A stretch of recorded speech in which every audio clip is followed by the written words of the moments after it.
मैं आता हूं। जब संविधान सभा में ये बहस आई कि भाई कानून कौन से होंगे, तो बना दिया कि जो अंग्रेजों ने लगाए हैं वही कानून हम चलाते रहेंगे। तो बात खत्म हो गई वहीं पे। कुछ बहस करने की कोशिश की गई तो मैं बताऊंगा। अब जब बात शुरू हुई संविधान सभा में कि कानून कौन से होंगे, तो सबने मिलकर तय कर लिया। 319 सदस्य हमारी संविधान सभा में एक मत पर सहमत हो गए कि थोड़े दिन तो यही कानून चलाओ जो अंग्रेजों ने बनाए। फिर उसके बाद दूसरा प्रश्न आया कि प्रशासन कैसा होगा, तो 319 सदस्य इस पर सहमत हो गए कि थोड़े दिन यही प्रशासन चलाओ जो अंग्रेजों ने चलाया। ICS, IFS, IRS, IPS इसी से चलाओ। फिर बात आई कि भाषा, तो उन्होंने कहा भाषा वही है जो अंग्रेजों ने चलाई।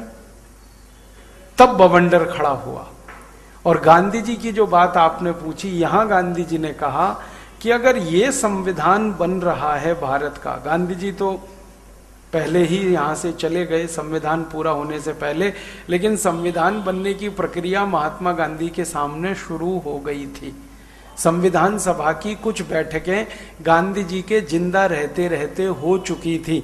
तो उन बैठकों में जब ये बात आने लगी कि कानून वही जो अंग्रेजों के बनाए हुए, प्रशासन वही जो अंग्रेजों का बनाया हुआ, संसद वही जो अंग्रेजों की बनाई हुई, फिर जब भाषा की बात आई तो उसमें तय कर लिया इन सब सदस्यों ने मिलकर कि भाषा वही जो अंग्रेजों ने चलाई, माने अंग्रेजी, हिंदी की बात ही कोई ना करे।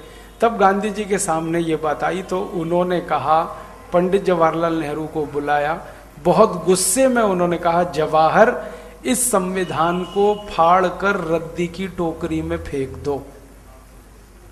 ये था गांधी जी का रोल।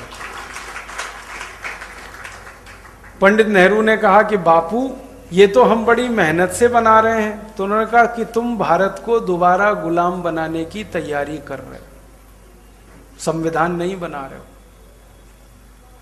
और ये भारत अब जो गुलाम बनेगा वो गुलामों का गुलाम होगा।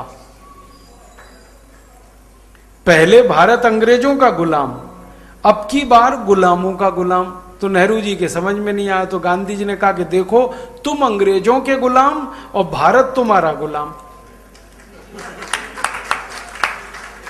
तो गुलामों का गुलाम। तो गांधी जी कह रहे हैं कि यह स्थिति तो बहुत खराब है, इसको तो रद्दी की टोकरी में फेंको।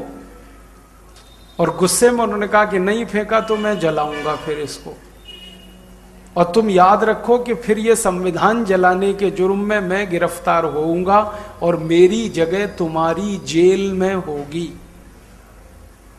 मैं तुम्हारी जेल में रहूंगा जैसे अंग्रेजों की जेल में रहता था। उसके थोड़े दिन बाद गांधी जी की हत्या हो गई। वो सब कहानी आप जानते हैं। गांधी जी के चले जाने के बाद गांधी जी के जो परम शिष्य माने जाते हैं इस देश में, आचार्य विनोबा भावे, उनके सामने ये संविधान तैयार होकर प्रस्तुत किया गया। क्योंकि 1950 में गांधी जी तो जीवित नहीं थे, आचार्य विनोबा भावे थे। और गांधी जी उनको बोल कर गए थे कि ये मेरा पहला सत्याग्रही, पहला शिष्य। तो सारा देश महात्मा गांधी के उत्तराधिकारी के रूप में आचार्य विनोबा जी को देखता था। और इसी क्रम में आचार्य विनोबा जी को सारे देश में भूदान आंदोलन के लिए जन समर्थन मिला था।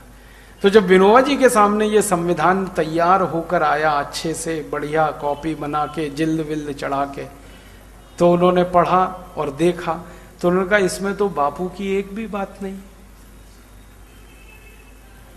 बापू हिंदी की बात करते थे, हिंदी राष्ट्रभाषा होनी चाहिए, इसमें हिंदी का कोई प्रोविजन ही नहीं है, प्रावधान नहीं। बापू कहते हैं ग्राम स्वराज्य होना चाहिए, इसमें तो कहीं कोई जगह नहीं है उसके लिए। बापू कहते थे कि सब कुछ स्वदेशी होना चाहिए, यहां तो सब कुछ विदेशी दिख रहा। तो आचार्य विनोबा भावे जी ने बहुत कड़ा पत्र लिखा पंडित जवाहरलाल नेहरू को, और वो पत्र इतिहास में दर्ज है। उन्होंने कहा कि मैं भी इस संविधान को जलाना चाहूंगा, और इसको रद्दी की टोकरी में तो मैंने फेंक ही दिया है, जलाऊंगा तब जब तुम अभी नहीं मानोगे। तो हमने सारे देश को कहा कि हमने संविधान लागू कर दिया, और ये बोलकर अंग्रेजों के किए हुए दस्तावेज और समझौतों को हमने ढक दिया ताकि बहस ना चले इस देश में, क्योंकि बहस चलती और वो यही चलती कि आजादी का मतलब